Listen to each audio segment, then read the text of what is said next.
Bienvenue à nouveau sur Parents en Mission et excellente année 2022 parce que nous y sommes. Donc ce soir, je vais parler avec toi de 4 points importants pour pouvoir réussir son année. Parce que quand une année commence, chacun de nous veut terminer son année en fanfare, veut terminer son année dans la joie, veut terminer son année dans la victoire. Et pour qu'on termine son année dans la victoire, il faudrait avoir des objectifs. Mais pour atteindre ces objectifs-là, il y a des points essentiels qu'il faut mettre en place, qu'il faut respecter pour ceux qui les mettent déjà en place pour pouvoir terminer son année de façon victorieuse. Et le premier point que je vais développer ici, c'est le fondement spirituel. Tout être humain, avant d'être un corps, est d'abord un esprit. Parce qu'avant que nous voyons les choses se matérialiser, ce sont des choses qui sont d'abord parties de notre tête. Nous avons pensé à ces choses et nous les avons amenées en matérialisation. Donc il faut savoir qu'avant que nous soyons, il y a quelqu'un qui nous a pensé. Cette philosophie qui veut que nous pensions que nous sommes nous-mêmes notre propre Dieu est, je pense, erronée. Beaucoup de choses montrent d'ailleurs que cela est erroné. Donc, la première des choses qu'il faut savoir, c'est à connaître quel est son fondement spirituel. Parce que comme Jésus le dit dans Matthieu 7 au verset 24, un homme prudent, c'est celui qui bâtit sur le roc.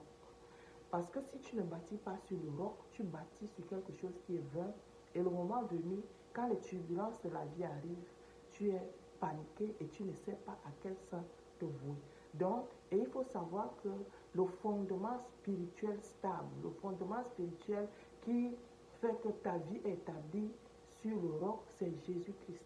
Donc, si tu veux réussir ton année, il faut déjà savoir quel est ton fondement spirituel, à qui tu appartiens, à qui tu as remis ta vie, pour que tu saches que lorsque les secousses arrivent, tu peux en référer à celui-là, qui va te délivrer, qui va te relever et qui va combattre pour toi. Il est important que tu saches déjà quel est ton fondement spirituel. La deuxième chose, c'est de savoir quelle est ton identité, qui tu es. C'est donc en connaissant ton fondement spirituel que tu sauras qui tu es. Comment est-ce que tu peux orienter ta vie? Parce que si tu ne sais pas qui tu es, tu seras ballotté par tout vent d'avis. Tu seras ballotté par les avis extérieurs, par les avis externes. C'est pour ça que ceux qui ne connaissent pas qui sont très facilement influencés par ce que les gens disent dehors, par ce qu'ils entendent dans les médias, par ce qu'ils entendent à gauche et à droite. Mais celui qui a un fondement spirituel stable sait qui il est et il ne se laissera pas facilement influencé par ce qu'il entend dehors ou par ce que les gens pensent de lui. Parce qu'au-dedans de lui, il a déjà des convictions qui sont fortes et qui l'aident à orienter ses pas en fonction de celui qu'il a choisi. La troisième chose, c'est quels sont tes objectifs? Qu'est-ce que tu poursuis cette année? Qu'est-ce que tu veux atteindre cette année? Parce que si tu connais tes objectifs, c'est en ce moment-là que tu pourras asseoir une stratégie pour pouvoir atteindre ces objectifs-là. Tu ne peux pas avoir terminé une année 2021 sans avoir fait le bilan et venir croire que non, parce que je rêve de ceci, je l'aurai en 2022. Non. Il faut savoir que quand tu as fait le bilan, tu te dis, voilà ce que j'aurais voulu en 2021, mais je ne l'ai pas eu. En 2022, au-delà de ce que j'ai visé en 2021, je vise aussi ceci en 2022. Maintenant, tu regardes là où tu n'as pas pu réunir toutes les compétences ou toutes les qualifications nécessaires pour atteindre tes objectifs et tu assois une stratégie qui va te permettre d'atteindre ces objectifs-là. Ça, c'est important.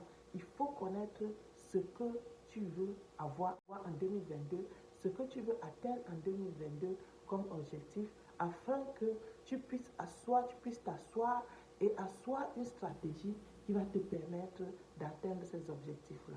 La dernière des choses, c'est le travail. La Bible nous dit dans le Proverbe 24 au verset 34 que si tu te mets à t'endormir, la pauvreté te surprendra comme un homme sans armes. Ça veut dire quoi? Ça veut dire que Dieu nous appelle à travailler. Oui, maintenant, tu sais que tu as remis ta vie entre les mains de Jésus-Christ. Tu sais qui tu es, tu ne vas pas te laisser aller balloter par tout ce que les gens pensent, tout ce que les gens disent. Non, tu sais que non.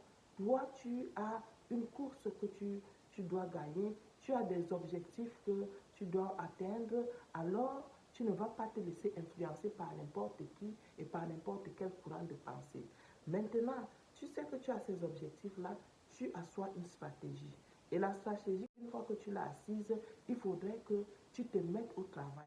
Lorsque tu as déjà identifié ce que tu dois faire, tu dois commencer à travailler et à mettre en pratique les stratégies que tu as mises en place. Lorsque tu vas terminer ton année, tu te rends compte que non, c'est parce que j'ai fait ça que j'ai pu atteindre ces objectifs. C'est parce que j'ai travaillé dans tel domaine. C'est parce que je me suis bousculé dans tel domaine. C'est parce que je n'ai pas laissé tomber dans tel domaine que j'ai atteint ces objectifs-là. Donc, c'est les 4 points que je voulais te présenter pour te booster pour ton année 2022. Une année, elle se gagne. Une année réussie ne s'obtient pas comme ça juste parce qu'on a des souhaits et qu'on s'est croisé les bras. Une année réussie se gagne et elle se gagne par le travail. Alors, je te souhaite excellente année 2022. Si tu mets en pratique ces 4 points, je suis sûre et certaine que le Seigneur te fera réussir. Car comme lui-même dit, c'est à tes résolutions que répondra le succès. Si tu es résolu à réussir, tu obtiendras le succès. Bonne année 2022. À bientôt.